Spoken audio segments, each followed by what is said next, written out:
You're good. Jeremy, cut it out.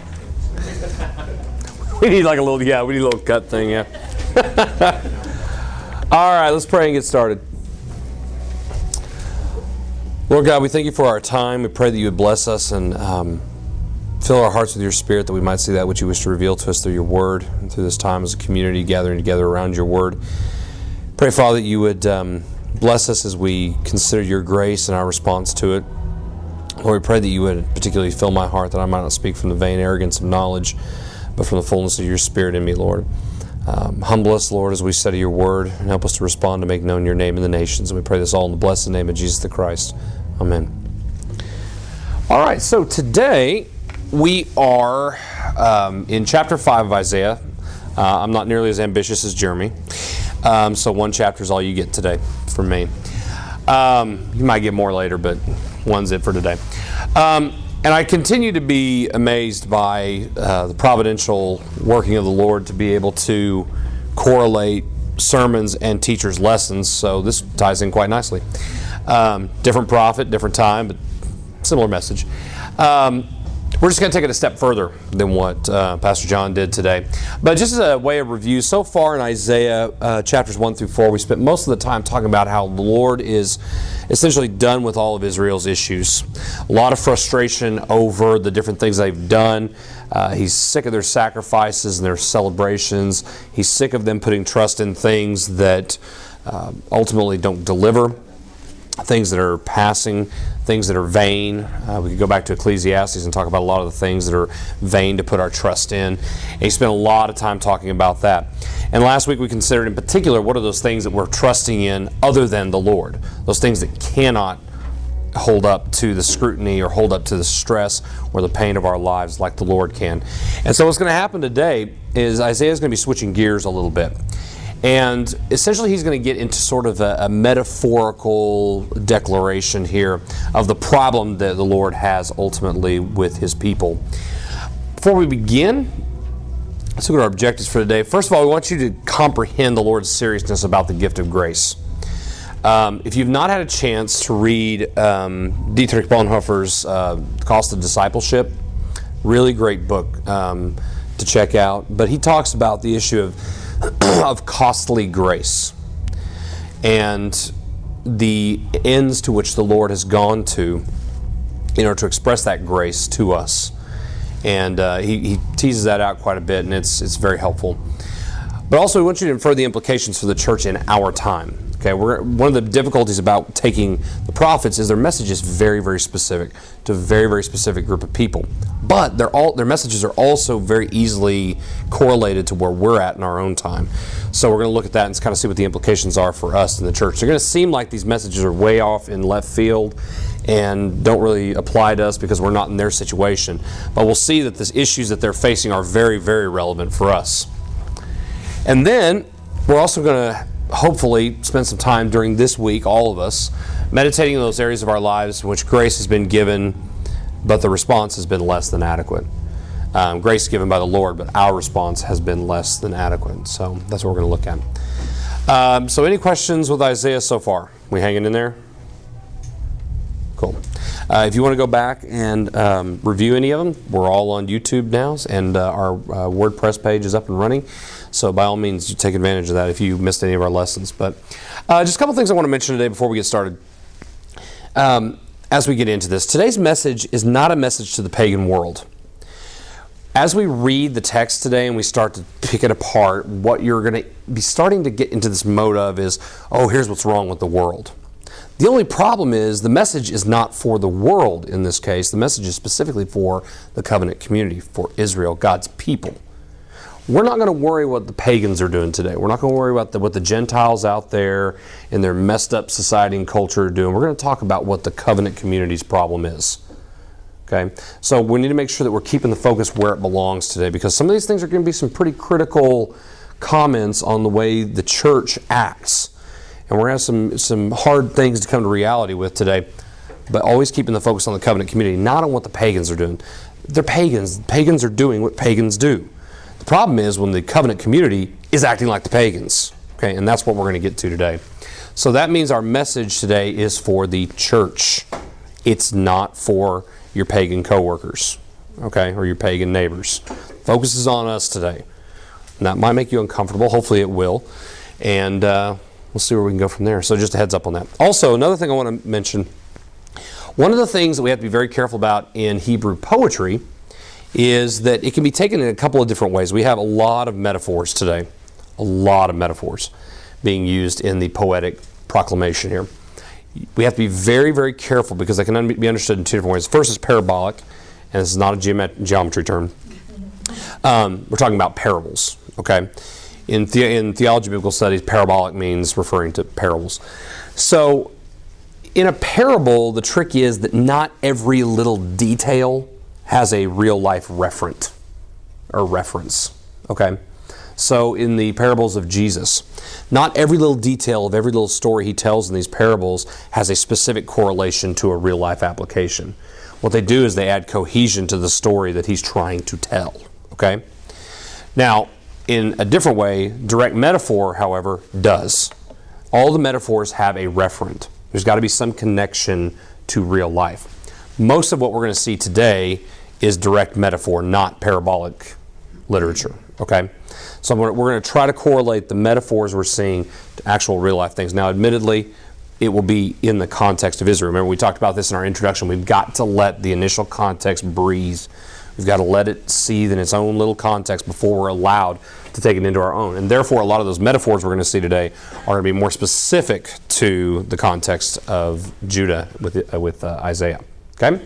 So just a heads up on those two things before we proceed, because I want to make sure that our focus is where it needs to be for the day. So let's dive off the deep end. We're going to be in Isaiah chapter 5, verses 1 through 7. Dillon, Yes, ma'am. Is there an easy way to figure out which is which when you're reading? Not necessarily. Yeah, I mean, obviously the parables of Jesus. But no, a lot of it is, to be honest with you, is bounced around different opinions from different people who have dealt with the text and seen a lot of it. The reality is, I haven't seen enough examples of either one to be able to say qualitatively and give you specific criteria to say, here's what it is, here's what it is. However, there are people who have. People are way, way sharper than me who spent their whole lives doing this sort of thing and being able to differentiate. And so it's good to get out there and just hear other opinions on how to take it. And I will tell you, this parable, this metaphorical poem that we're about to look at, there are people who take this more as a parable, that it's very general language. But I think that as I began to tear it apart, I realized you could correlate every one of these metaphors to things that actually happen. And so that's when I start thinking, this is more a metaphorical correlation than just a parable. Some people do take it as a parable. I don't.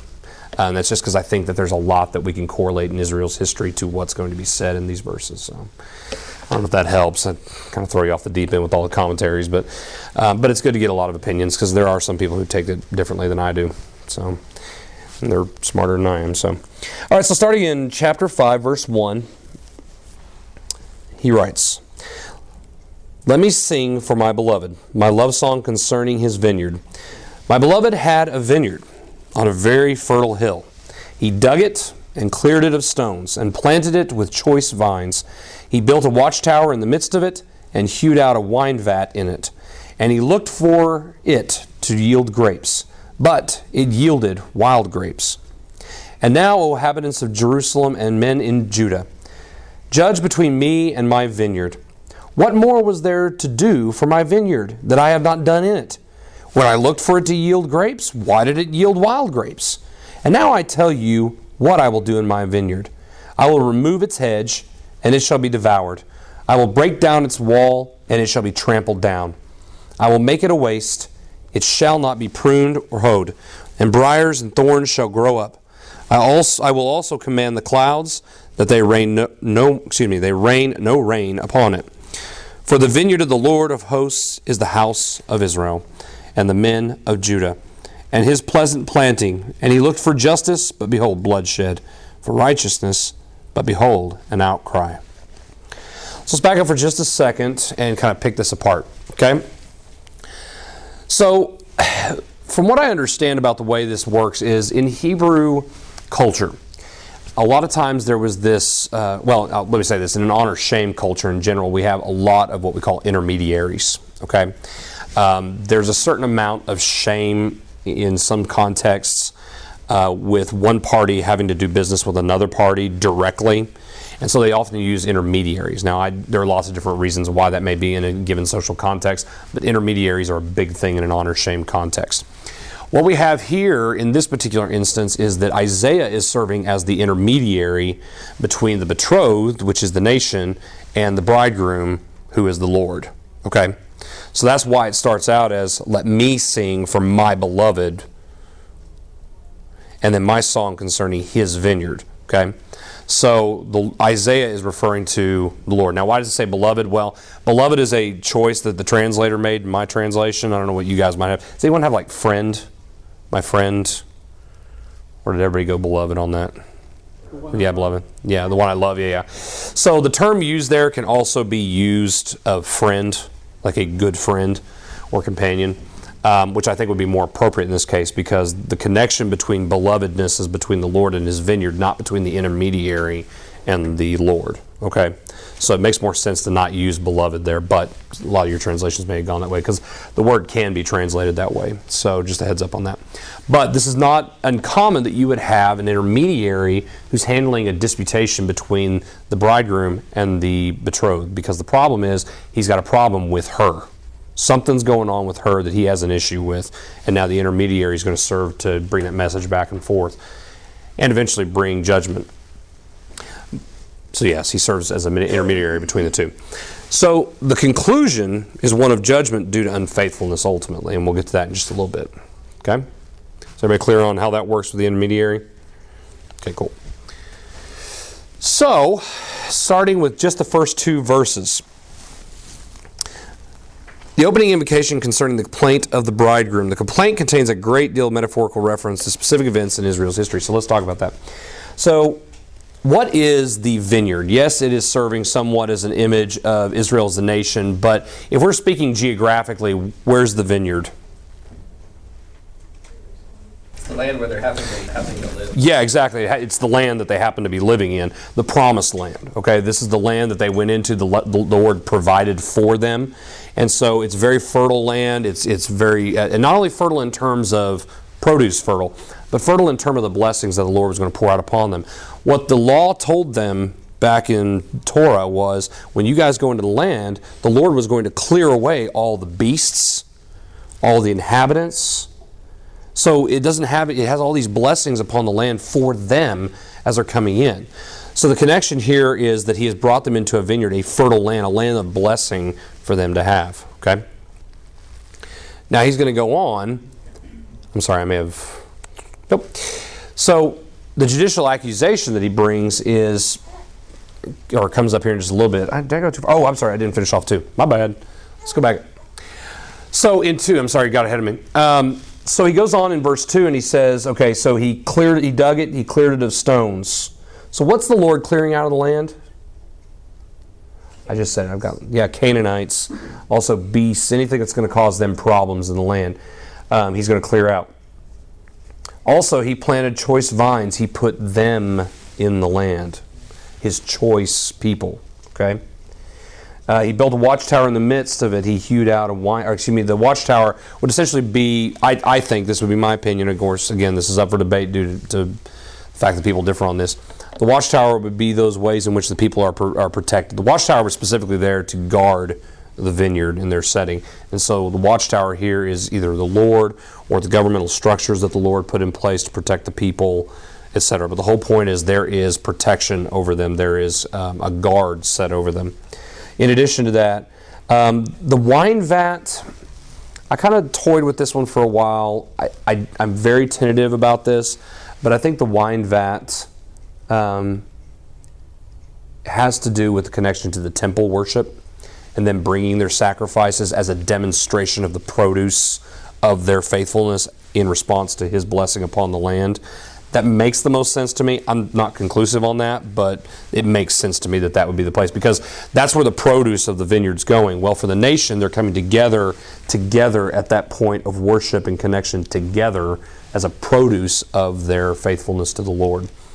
That would be my theory. Now, that's, again, up for debate. But the problem was, after all that was done, removal from the land, blessing upon the land, a place for you to come and demonstrate your faithfulness to the Lord. And after all that was done, instead you get wild grapes. Translation can also be sour grapes. What was the other word I saw? Bad. Is there bad in you guys' translation? Bad grapes? Good. I think that's better. My translation says wild grapes. I think it's not so much about wild grapes as much as it is lousy grapes. Okay? Rancid would be maybe a good word to use. But they're bad. Okay? But the whole point is with that is instead of getting this faithfulness and this result that is fantastic and this produce from the people in works meet with repentance, instead I got just a horrible response from the people. And we'll get into what that response was specifically here in a little bit, but that's the whole thing that happens. He does all this work and the people respond poorly. Okay? So that's all that happens in verse 2. So are we still with it? Sorry, I got a little ahead of myself there. So in verse 3 and 4, I went back a little further than I thought. There we go. So verse 3 and 4, he's declaring the judgment that is going to come. And this is a general statement because he's going to get more specific a little bit later. He says, "And now, O inhabitants of Jerusalem and men of Judah, judge between me and my vineyard. What more was there to do for my vineyard that I have not done in it? When I looked for it to yield grapes, why did it yield wild grapes?" So he's just basically putting forth, I put out all this effort to make known to you the blessings of the Lord. I put out all this. What else could I have done? And that's the way the Lord operates with His grace. He pours it all out. For the church, this came in the form of Christ, pouring out that blessing in totality. I forget. I want to make sure I get this right. And I probably should have gotten this earlier, so you'll have to forgive me. But when Bonhoeffer makes this comment on this point, he says that when it talks about costly grace, it says when God gave His Son, it was costly because He gave His Son, but it was grace because He didn't withhold any of it. It wasn't just part, it was the whole of who His Son was. Now, if you find that comment or that quote, I may be wrong on how that's quoted, but essentially the gist is, not only did He give, but He gave to the fullest extent. What more is He going to give? And so as we consider this as a church, the question for us becomes, why wouldn't we respond well if He's poured out so much? So if we go to Romans 6, Paul picks this theme up.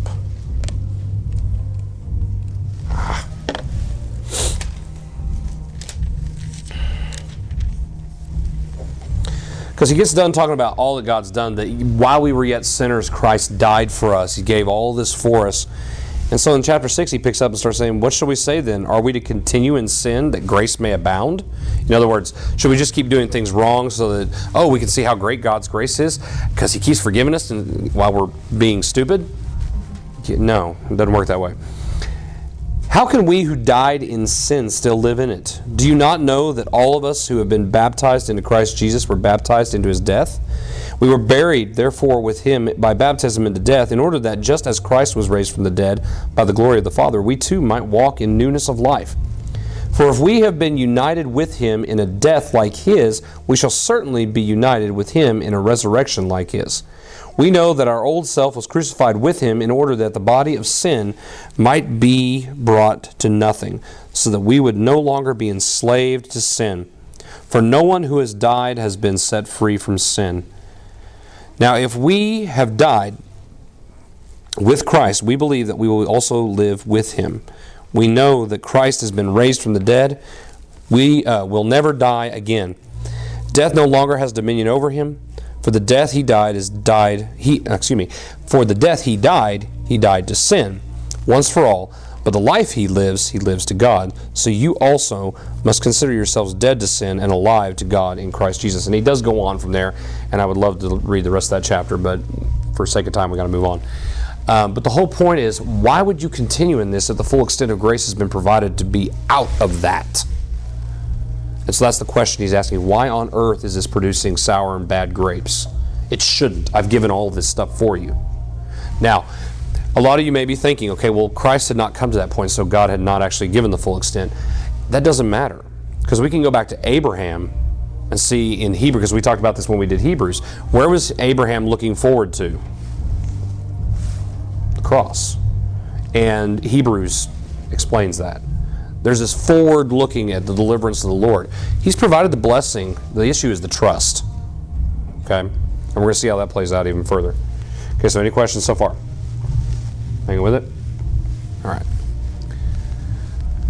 So, in 5 through 7, Israel has a problem because now he's going to get very specific.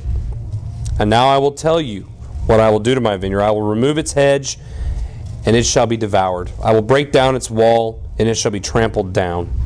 I will make it a waste. It shall not be pruned or hoed, and briars and thorns shall grow up. I will also command the clouds that they rain no rain upon it. For the vineyard of the Lord of the hosts is the house of Israel, and the men of Judah are his pleasant planting. And he looked for justice, behold, bloodshed, for righteousness, but behold, an outcry. So there are two declarations of judgment that come here. The first is their protection is going to be taken away. Okay, all the things that they had to keep them safe and the blessings poured out upon them taken away. But also the loss of blessings upon the land and the produce that they were supposed to have. Bear in mind, this blessing goes really far. I mean, it went to the produce of their land. It went to the blessing of fertility amongst their people. I mean, this was a big deal, especially during their time. So he's going to take that all away because of the response they have had. Now, that issue is one of discipline, and we'll come back to that in just a little bit. But it was cultivated with the greatest care, but it yielded wild or sour grapes. How has the church received grace and squandered it?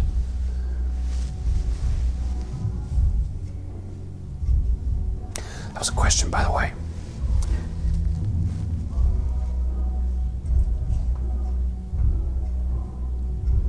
I mean, the church at large.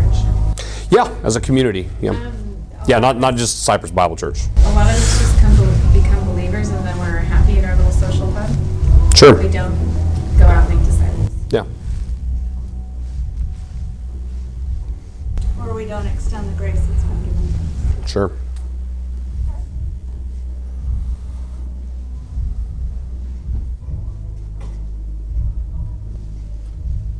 People in the church are more interested in their own gains Yeah. than they are what it's there for. Yeah. You get power struggles, and you get all sorts of the political side. Yeah. Remind me to pay you for that segue later. And another thing, I mean, I would think would also be, you receive all this grace, and then it's, okay, well, what about all these rules, and Right. not have the heart behind it. Right. And you see that particularly after exile, when they come back. Now it's, oh, that just happened. We need to get our act together. But then you get overcompensation the other direction, and you end up with Pharisees and Sadducees. Okay? So now we're keeping the law in order to get these blessings and reap for ourselves and make ourselves look good, etc., etc. Because that's what brings honor in the community. Yeah, so the New Covenant community has received abundantly through Jesus Christ love, grace, mercy, under the purpose of making the Lord known to the nations. The purpose of receiving grace from the Lord, and I've gone back and forth with this over and over again in the last few months about Jonathan Edwards' book, The Ends for Which God Created the World. But Edwards makes this point: you are not saved unto the end of you being saved. That's not an ultimate end. You are saved so that you might make Him known and glorify God. That's the ultimate end. If you stop with just your salvation, you're missing the point. The problem that makes us uncomfortable is a lot of us have been told by Bible teachers, by pastors, by theologians, that the central theme of the Bible is God saving man. It's not. The central theme of the Bible is the glory of God. The salvation of man is intended as it is an end, by all means. But as Edwards would point out, it is a subordinate end to a greater ultimate end, which is the glory of God. That is a hard pill for evangelicals to swallow. But it's reality. And again, I know it's a hard read, and I would love for someone to simplify it, but if you want to see Edwards tease this out a little bit, I highly, highly recommend reading his text because he's much more specific about it. But we have to understand that this was given for the purpose of making Him known, for passing out blessings. As Pastor John was talking about, with Israel, the whole point was go and tell. That is not what they did. They packed it in and kept it for themselves. I'm sorry, I did that totally wrong. Israel came in, but then they just used it for themselves rather than actually utilizing it for the nations to know the Lord. Now the church is being asked to go and tell, But we're doing the same thing Israel does a lot of times, and that's pack it in and use it for ourselves. Okay? So as long as you're looking at your salvation as a means unto itself, then you're missing the point. It's supposed to go outward. Okay? So just bear that in mind. But that's really the biggest thing that I see, is that we've received salvation and then we just kind of hunker down with it. We don't realize that it's a grace that's been given us, a blessing that's been given us to take to make Him known and glorify God for what He has done. All right. So any questions with the whole parable, or I keep saying parable, the metaphorical poem, and the response of the betrothed to that issue? Okay, now what he's going to do is he's going to get into 6 woes. These are called imprecations. Essentially, the idea is he's going to declare woe on 6 different groups of people. They're all kind of the same group of people, but there's 6 different problems he's going to bring up, and we're going to evaluate, does the church have these same problems that they had? Okay? Anybody recognize this? I would give bonus points to anybody who knows who this is. Yeah?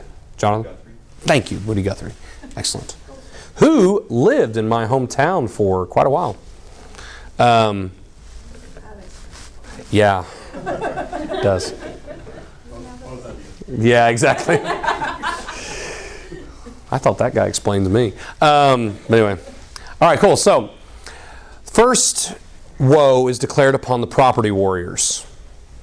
I'm not suggesting anybody in particular, but so starting in verse 8, he declares his first woe, and it is this: woe to those who join house to house, who add field to field, until there's no more room, and you are made to dwell alone in the midst of the land.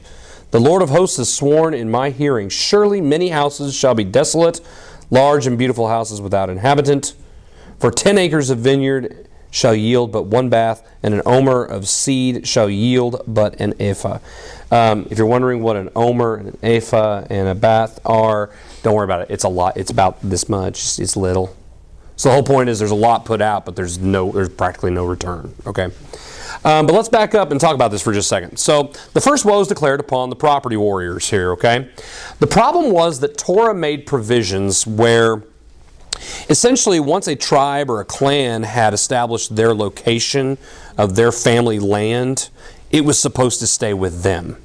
And even if they had to sell off the land, when the Jubilee year came around, that land had to be given back to the tribe or the clan.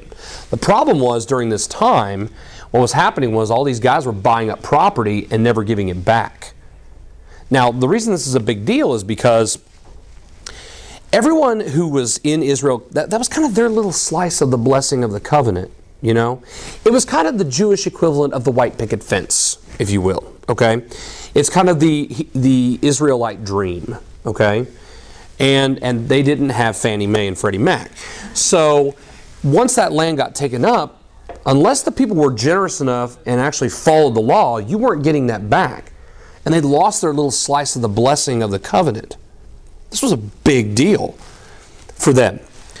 Us, the context, totally different. Again, this is very specific to their context, but we'll get back to our context in a little bit. But they've lost their little slice of the covenant. And they're not getting it back. These guys were gulping up land left and right for their own benefit.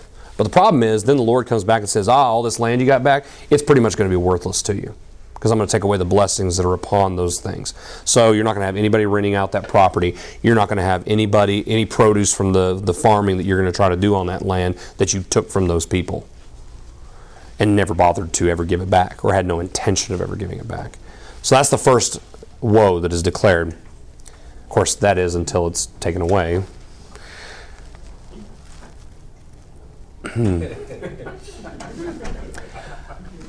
So,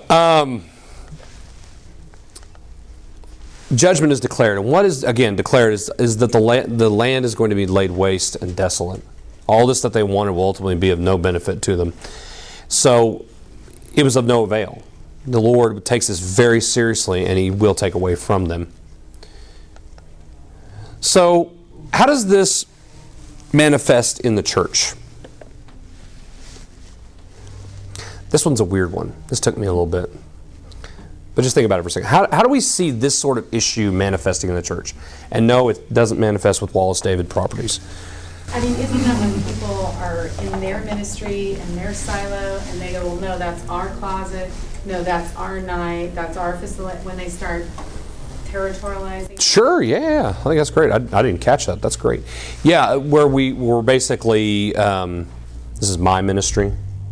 This is my work. I won't lie. Good communal confession here. When I first started working with Crescent Project, when I'd pray about us getting help and support with what we were doing, I oftentimes would pray, help us with our ministry, my ministry. It took a sledgehammer to the head with someone saying something to me, not intending to be mean, but it was cutting to the core, and she did not realize it, and I told her how much I thanked her for that. But to very generously point out, this is the Lord's work to make known His name to the Muslims living in the city. It's not my work. I'm a peon and a speck of dust. It is not my work. It is the Lord's work. So yeah, that's a really, really good point to make, which actually makes my point seem rather pathetic. But anyway, because all I was going to say, the problem with the church is the duplicity also. I know those don't seem like they're connected, but the duplicity of you're going to treat your church friends with special care in your business, but when it comes to dealing with all the other pagans out there, you're going to treat them awful, gobble up their property, gobble up their business, and treat them very differently than you treat the covenant community. I think your point's better. But this was just one way I thought of it, was just the duplicity of dealing with the covenant community differently than you're dealing with other people out in the world. But I like that better. Yeah. I think if you want to equate the land with kind of having that blessing, Yep. I think what they're doing here is kind of what Jesus was talking about, like with the children. You know, Sure, yeah. Like, I'm not going to share this with everybody. Yeah. Like you're saying, let everyone have their slice of whatever it is that you're supposed to be participating with God in. I'm going to, whatever. I think they're like, okay, we're going to sit and listen to Jesus, and we're going to leave you out of it. Yeah. And I think, and I'm not sure if that's like a failure to evangelize as much as it is a you're not important, go away type of thing that sometimes happens. Yeah. And another thing I thought, and I love these moments where we're working through this together, because this is the way it should be when the community's working together to come to a meeting. Because you guys are making me also think of, in terms of how many denominations out there say we're the true church and they're not, which isn't as prevalent as it used to be. I mean, about 50, 60 years ago, it was a big deal if you were Methodist or Baptist or what have you. Now, I think people are so sick of those things. But there are still some denominations who, on their books, they consider themselves to be the true church. I think that would be a good example, that they have a monopoly on the grace and blessings received from the Lord, as opposed to these other people who think they do. So that'd be another way of looking at it. So, yeah, that was a terrible application. And Dillon, I like you guys better. Yeah. you also see some churches that spend a whole lot of effort making themselves as large as possible that are now empty, Yeah. because that's really where their focus was. Gosh, you guys are so much better at this than I am. Yeah, I think that's a great application. Yeah. That's fantastic. Yeah, because you do see a lot of investment and time given to making themselves look awesome to pull in the people. Attractions in Europe. Yeah, exactly. Or mosques, actually. That's another problem, is they've now become mosques. I think that's way better than this. Very good. All right, any other questions with that one? Because we've got to move on to our next woe. All right, woe number 2, the party animals. Okay. Hey, look, all you got to do is plug this stuff into YouTube images and the wildest things come up. So, or did I say YouTube? Google images. It just, all this really fun stuff comes up. Just thought that was fun. And it actually is bad that it took me a while to notice that balloon has been photoshopped. Honest to goodness, I mean, there for a second I thought he was actually going at, no. I'm a sad individual. Anyway, all right, starting in verse 11 through 17. This is a little bit of a longer one, so he's going to have more specific implications for this group. But these are our party animals here. Woe to those who rise early in the morning, that they may run after strong drink, who tarry late into the evening, as wine inflames them. They have lyre and harp, tambourine and flute and wine at their feasts, but they do not regard the deeds of the Lord, or see the work of His hands. Therefore, my people go into exile for lack of knowledge. Their honored men go hungry, and their multitude is parched with thirst. Therefore, Sheol has enlarged its appetite and opened its mouth beyond measure. And the nobility of Jerusalem and her multitude will go down. Her revelers and he who exults in her. Man is humbled, and each one is brought low. And the eyes of the haughty are brought low. But the Lord of hosts is exalted in justice, and the Holy One shows himself shows himself holy in righteousness. Then shall the lambs graze as in their pasture, and nomads shall eat among the ruins of the rich. So, our problem here is the consumption of celebration. And it results in the people being treated in a particular way that the Lord finds dishonorable. But these guys are all about the party. Okay, it's up in the morning, it's going to bed at night, drinking. One of the things one of my commentaries pointed out was, these are the cool times of the day in their land. It's perfect times of the day, so why not do it when you get up in the morning when it's cool, and in the evening when it's cool? That's a great idea. No, bad idea. But this distraction led them to forget the work that the Lord was doing. Isaiah's going to make this point later on, but I am going to pull it in right here. The whole point is to make his name known in the nations. They've forgotten the work that he's doing. And because they've forgotten, he says specifically, therefore my people go into exile for lack of knowledge.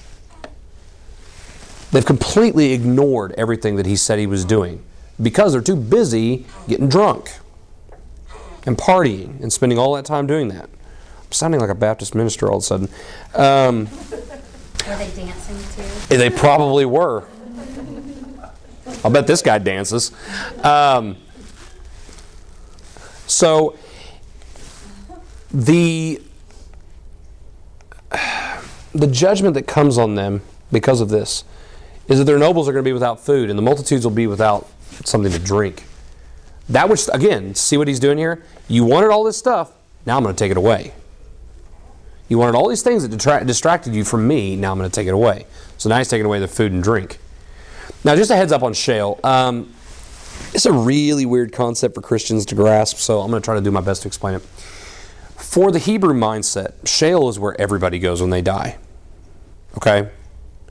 It is just the place you go. It is sort of like limbo, if you're familiar with the term limbo, and that not the thing. That would be the party limbo. Yeah, that would be the party animal limbo. Exactly. This Sheol is different. This limbo is literally like a holding place. It's not a pleasant place for anybody. It's not a pleasant place for the saints. It's not a pleasant place for those who are pagans and lost. It's not a pleasant place at all. Now, in theology, the concept we often turn to is whenever we hear this phrase, Jesus went to declare freedom to the captives. Well, those captives would be the saints that are in Sheol from the old covenant times that are now being called out into the presence of the Lord. Now, when we die, we go straight to the presence of the Lord. That's different. During their time, it's different. They go into this holding place. The grave is never seen as a good thing. Okay, it's bad, and it should be seen that way. Death is our enemy. But the whole point of Sheol here is that this metaphor is created of Sheol. Just the grave is just opening up its gaping mouth to take in the multitudes. Okay, so all this served for nothing. They still get it all taken away, and food, drink, and death becomes their judgment. But all this specifically so that the justice of the Lord might be known. If you go down to verse 15, man is humbled and each one is brought low, and the eyes of the haughty are brought low. But the Lord of hosts is exalted in justice. And the holy God shows himself, I keep doing that. The holy God shows himself holy in righteousness. Okay? The whole point is so that the Lord can be seen as just and righteous. He's not going to let this go. And we're going to see some others he's going to declare woe on here in a second who thought they could get away with this. But ultimately, he's going to bring justice down on this. So, how does the church manifest this sin? I mean, other than the obvious.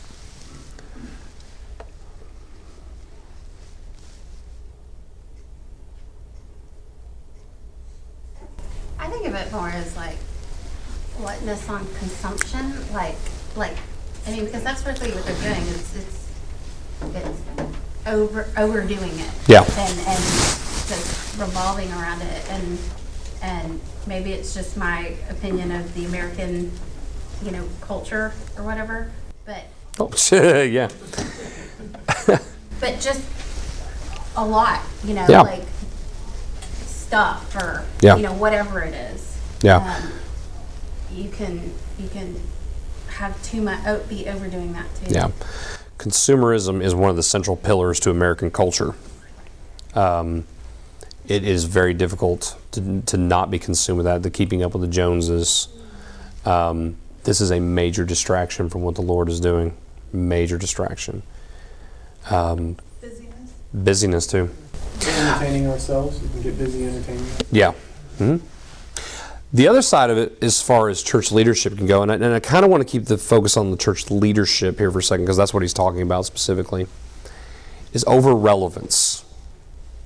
Now, if anyone feels the need for the church to get from where they're at to get relevant, you've got a problem already, because it is relevant, you're just not seeing it. If we're not communicating the relevance, sorry, we should be doing a better job. But don't start thinking, oh, well, we need to be relevant for this time. It's always relevant. Stop doing that. The problem is the church gets so distracted by being overly relevant. And one of the areas is drinking. 50, 60 years ago, no one drank. You did not drink. Now we've gotten to this point where it's like, now we want to demonstrate how hip and cool and overly relevant we are by the fact that we drink. I'm not saying drinking is bad. If you're obviously not getting drunk, obviously. But now it's like, it's sort of this thing we flaunt to make ourselves overly relevant. Oh yeah, don't worry about that. We drink all the time. And now it's got to be a thing. I don't know why it has to be a thing, but it's okay, but it becomes a distraction. And it's not just with that either. It's anything that's trying to create this over-relevance. And it's not just drinking. This is anything that we're just, don't make it a thing. Just, the focus has got to remain on what the Lord is doing. We've got to get the focus off of trying to be overly relevant and connecting people with this sort of consumeristic perspective on how we do church. And if I can make this statement, and I need to hear this too badly. American culture, as a culture, well, Westerners in general, I think, but Americans in particular, I think, we eat like kings at every single meal. The way we eat like kings at every single meal. And that's not a good thing. I know that's hard to hear, but it's reality. I have a hard time with it, obviously. But it is a reality. Most people throughout history have not eaten as well as we eat. And I'm not saying you should starve yourself, but a little moderation would be good for all of us, I think, especially for me. So just a heads up. Yes, you can. That's because I like you. Oh, wow, that turned out crazy dark. That's an idol. It's an elephant. It's, I believe, an Indian idol. Which one it is, I have no idea. Google was not very forthcoming in this regard. Yeah, you can see the... here's the trunk. Here's the trunk. Here's the tusks. Here's his little ears. His hand comes down. You see it now? Yeah, sorry. That's going to show up great on the video. Looks like Iron Man elephant with that. Yeah, he does. Suit up. Yeah. Yeah. His little hands up here. So our next group of people he declares woe on is the impudent idolaters. This one is tough. These guys are really, really foolish. But starting in verse 18. Woe to those who draw iniquity with cords of falsehood, who draw in sin as with cart ropes, who say, let him be quick, let him speed his work, that we may see it.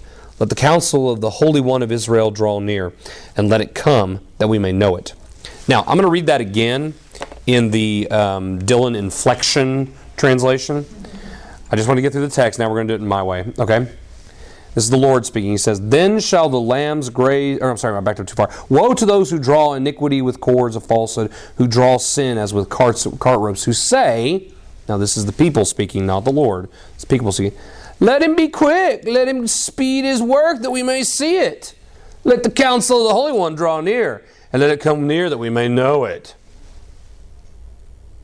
Do you see the point that's being made? Thank you. I worked on that. I didn't. Just did it on my own now. Anyway, do you see the point being made here? What are you going to do about it? Yeah, it's mocking.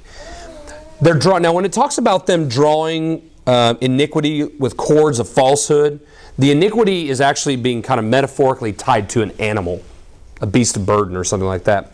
And the cords it's talking about are the cords that you would drag that animal along with. Okay? Then your when it says drawing sin as with cart ropes, the whole idea would be sin on this metaphorical cart that they're keeping and caring for as they're traveling along everywhere they go. They're not willing to let go. It's a burden to them, but they're hanging on to it. But then on top of that, they're mocking the Lord's judgment. They're saying, look, what you going to do about it? Come and get us. We don't buy it. Bear in mind, this is the year 730, 740s-ish. Okay? They came into the land in 1406, and now it's 740. Been in that land for hundreds of years, being very disobedient. But the Lord's never really struck the nation down. They've been very, very forward about their idolatry, and the Lord hasn't done a thing about it on a national scale. For them, it's a lot of anecdotal stories about, well, so-and-so did something over there, but really, I mean, we're all still here. And their little regional gods have protected them. So what's the Lord going to do about it? Where is the sign of His coming? Have we heard this before? Yeah. We'll get to that in just a second. So the whole point is the sin of the high hand. In Numbers 15, 22 through 31, we don't really have time to go through it. But in Numbers, it talks about committing sins with impudence. I'm going to do this. I'm going to do it on purpose. And I know I can get away with it because I know I can go to the temple later and give my sacrifice. And it'll all be good. Very, very arrogant committing of sin. If you want to go there, check that out. It's bad. But we call this the sin of the high hand. Dare I suggest that the unpardonable sin that Jesus is talking about might be correlated to this. I don't know that it is. But some of this might be connected there. And this is very, very serious. I mean, all sin is serious. But this one has a nice special little tent that it lives under. And it's got lots of decoration. This is bad. You don't want to go there. Don't ever get in this mindset, I'm going to do wrong because I will get forgiven for it, or I'm going to do this and I don't care. That's a very, very bad place to be. You don't want to be there. I don't know what kind of superlatives I could use beyond very, very bad, but it's very, very bad. But Dillon, Yeah. you were talking about the people thinking that God hasn't done anything. Yeah, it hasn't done anything or won't do anything. Yeah. And so is there just like a thought that the northern kingdom was like, Here's what I found. Would they draw a big line between them? Yeah. We're okay. But Well, because here's the thing. In their culture, if your nation gets taken out, your gods were not as strong as the nation that took you out, their gods. Well, nothing's happened to them. They got carried off, but then nothing's happened to them. The Assyrians haven't been successful in destroying their country yet. But the problem is it's like this mentality of nothing's happened yet, so nothing ever will. And I actually heard this in psychological terms. They call this the fallacy of normality. People have a very hard time accepting the impending calamities that are coming upon them because it's not normal. It's just so out of the norm. If we woke up tomorrow and the economy completely collapsed and we were all out on the streets fighting for food and it was like zombie apocalypse, no one would believe you. If you knew it was coming, like you knew specifically when it was going to happen because of whatever facts you had, and you told someone, of course nobody's going to believe you. That is so crazy.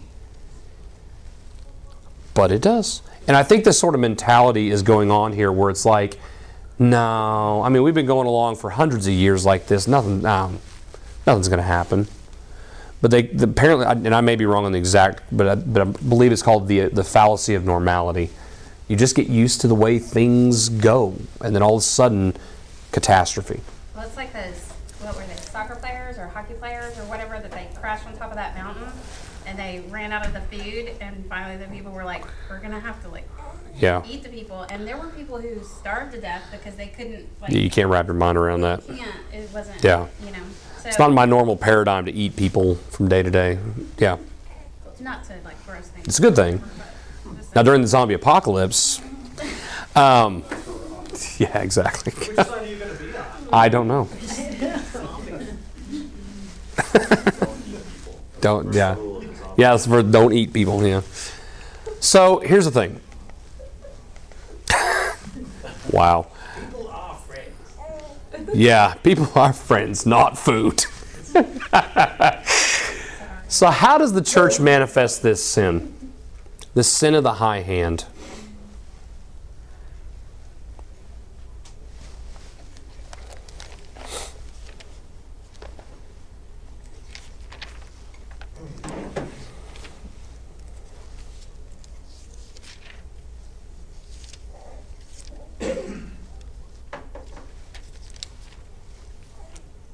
Seems like if the church had this sin, it would cease to be the church. Possibly. Yeah. Do you think that having a gracious act like the giving of Jesus, paying for sin eternally, could easily create an environment in which every sin seems to be forgivable and then taking advantage of that? If that's never happened to you, good. But there, I have heard of the instances where people are looking at this saying, look, Jesus can forgive anything. So I'll do whatever I want because I know because of Jesus, everything's forgiven. That's very arrogant. It's also a very dangerous place to be because you're presuming, when people start talking like that, I start to worry about their place in Christ. That's where I start getting worried. And that's a very, very dangerous place to be when you start talking like that. Because that you really need to take a long, hard look in the mirror when it gets down to that point. But I think we also get to this point of thinking that we're not going to be held accountable. Because days go by, days go by, days go by. But the coming of the Lord is a distant possibility. In fact, 2 Peter 3:4 is quite specific about this. And he's talking about these people who are mocking the church, but he says, they will say, where is the promise of his coming? For ever since the fathers fell asleep, all things are continuing as they were from the beginning of creation. See the fallacy of normality here? Things go in an order all the time until they don't. But it seems like a distant possibility that we're going to be held accountable for our actions. We don't take it seriously in the here and now. And again, just like Pastor John says, you never know when it's going to be too late to take care of that problem. And that's exactly what they've done. They've let it go so long that now it's too late. Or is it? We'll see more of that later. Okay. The dictionary doofi are next. I don't know what the plural of doofus is, but my Latin skills tell me that it's doofi. Could be doofuses, but that just seems overly s. So, all right. So, starting in, this is just 18 and 19. Okay. Woe to those, oh wait, no. Oh, it should be 20, sorry. So yeah, starting in 20. Sorry, I copy and paste a lot when I do my presentations. So I forget to do that sometimes. Woe to those who call evil good and good evil, who put darkness for light and light for darkness, who put bitter for sweet and sweet for bitter. Now this is a very brief woe here. Guys, the community had looked to circumvent God's sight. Now this idea in the Bible of God's sight, he saw that it was good. Or how many times have you seen the phrase, in the sight of the Lord? He did evil in the sight of the Lord. If you read Kings, he did what was evil in the sight of the Lord. Or if you go into Genesis 3, it looked good for food and good to make one wise. The problem is, man's not allowed to use his eyes to evaluate. That's a no-no. You don't get to decide what's good and what's not. Who gets to decide what's good and what's not? The Lord. So when we look at the Scripture, the problem is it's all about what's good in our sight versus what's good in the Lord's sight. And unfortunately, now they've decided this is good, this is evil, and this is evil rather than good. they've done this. Now, bear in mind, here's the problem. Remember when I said this is about the community? Okay? Don't start pounding the pagans for acting this way. Like the big hot button issues in our society, that things like abortion or homosexuality, of course the pagans think those things are okay. They're pagans. So let's keep our focus on the covenant community. What are we doing that's calling? Yes, they are. What are they doing? These are my pagan monkeys, by the way. But the church manifests this as we take seriously some things and we don't others, or we take some things seriously that aren't as important as others. That would be kind of the benign level of things. Okay, I will tell you, I'm going to leave this woe very quickly because I'm just going to say this and I'm going to leave it alone. The church has some very, very serious issues with what it calls good that is evil and evil good.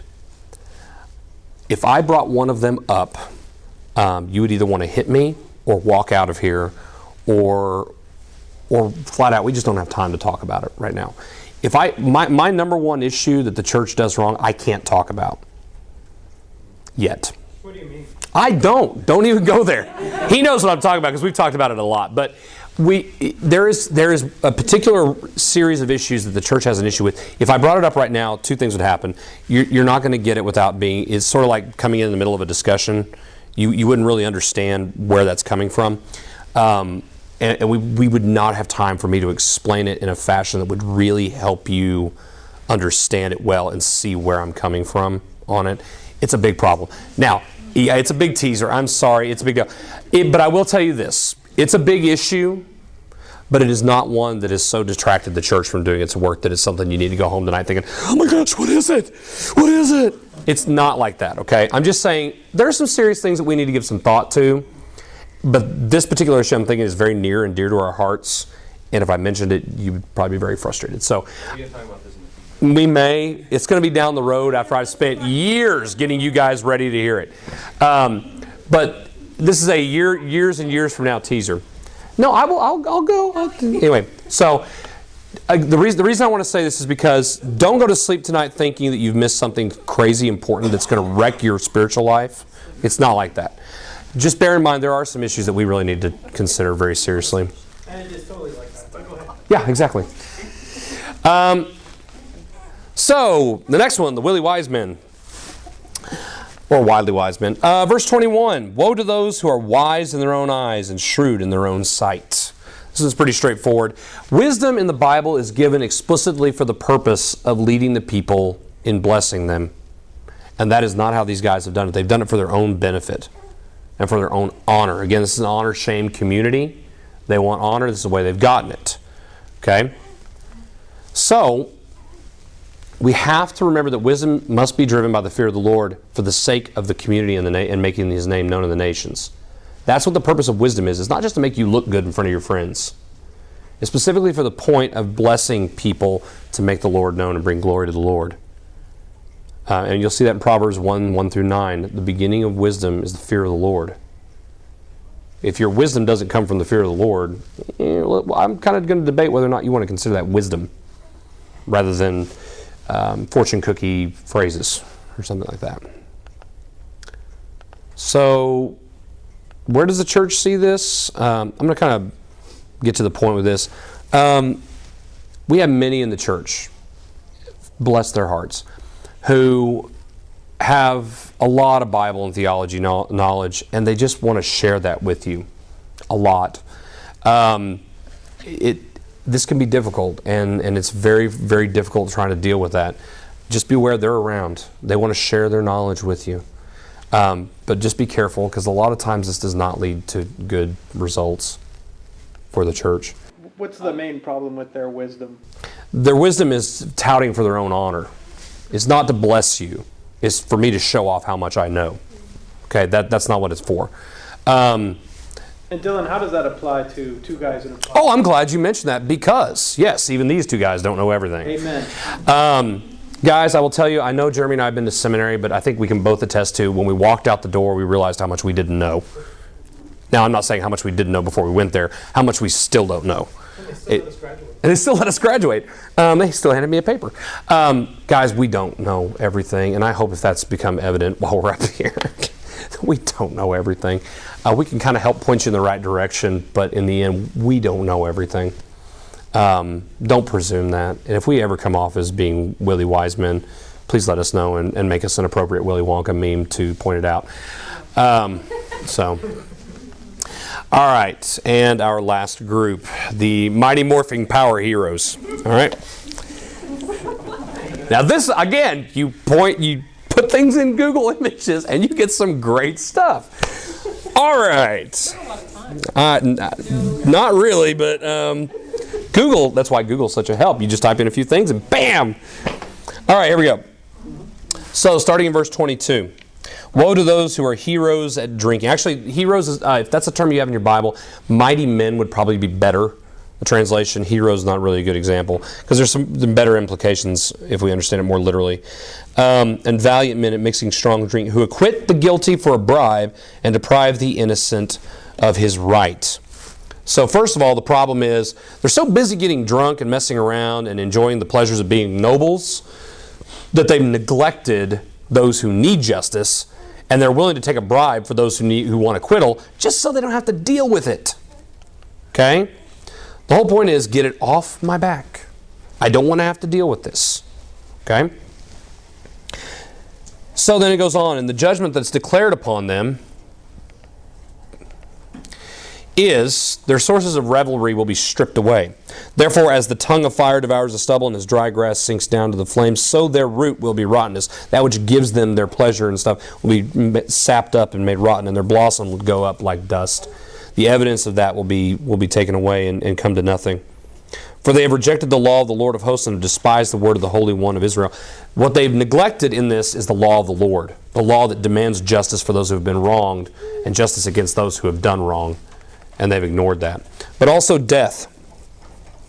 Therefore the anger of the Lord was kindled against his people, and he stretched out his hand against them and struck them. And the mountains quaked, and their corpses were a refuse in the middle of the streets. For all this his anger has not turned away, and his hand is stretched out still. So death is coming for them. And it's going to be unrelenting.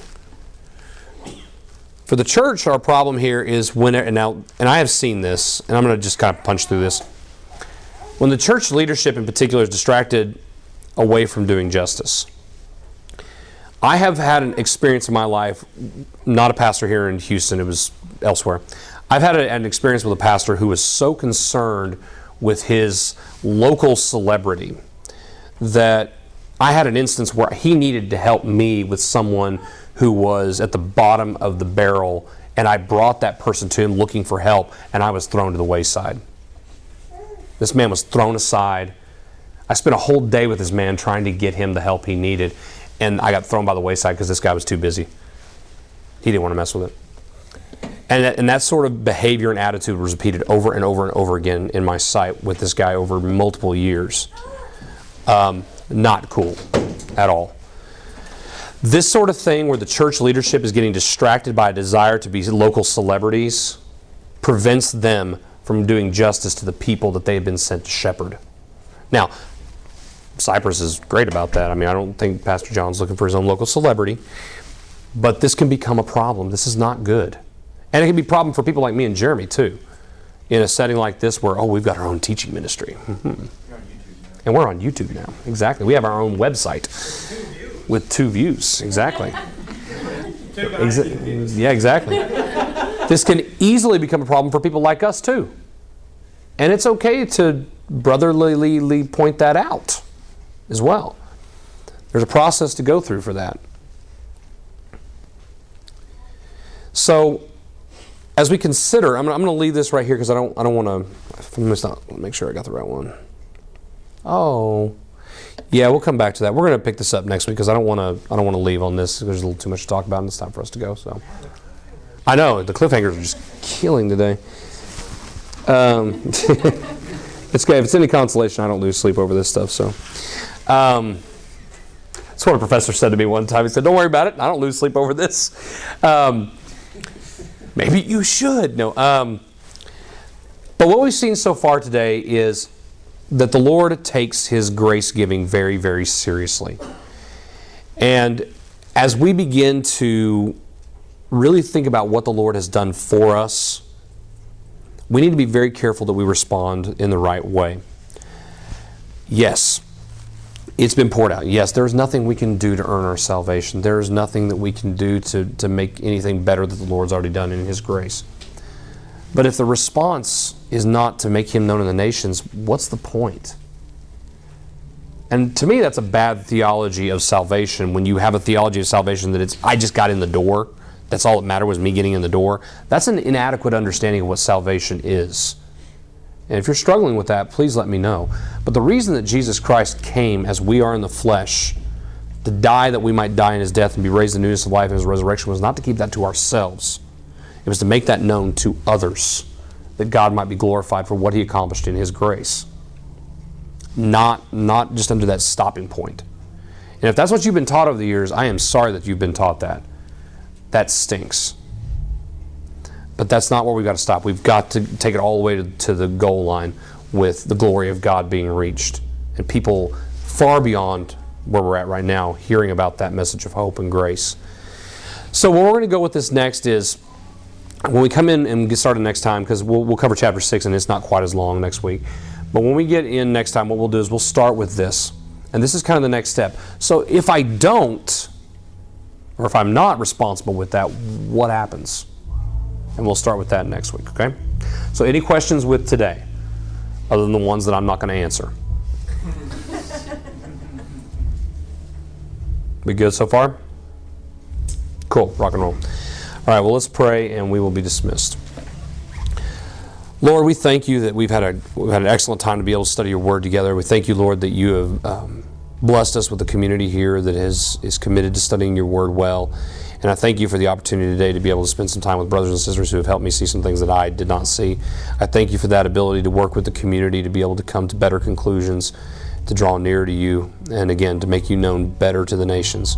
Lord, I pray that You would help us to see our salvation and the grace You poured out upon us as a means to an end, not an end unto itself, that we might make that end, Your glory, known to the nations. Don't let it stop here with us, Lord. Help us to take this out this week to our co-workers, to our neighbors, and to continue to teach them about the hope that You brought in Christ. We pray this all in the blessed name of Jesus the Christ. Amen.